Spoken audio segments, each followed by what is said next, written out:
Non-compete clauses in California are very strictly construed, and they're against public policy.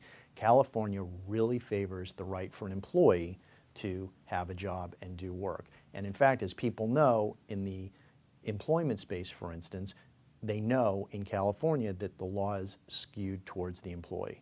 So as an employer, as a business, how do you enforce a non-compete? What are those circumstances where you can have a non-compete?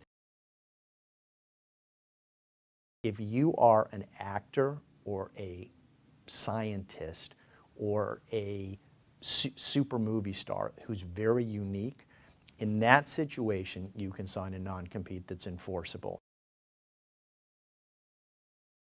If I sell you a business, you're buying the goodwill of that. So let's say you pay $10 million for that.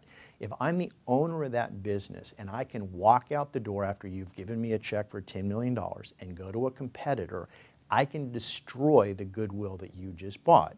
So when someone sells their business, they can agree to not compete for up to 5 years in California. Where it gets a little more complex is, that's a situation where I own 100% of the business. What about if I have 10 employees or 10 owners that each own 10% of the company? If we sell the company, do we each have a non-compete? The answer is probably yes.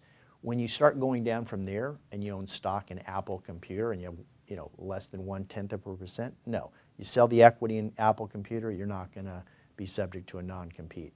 But if you own a material portion of a business and you sell it out, the common law principle in California is we won't allow you to then turn around and destroy the goodwill of the business that you sold it to. So those are the two situations where non-competes are enforceable in California.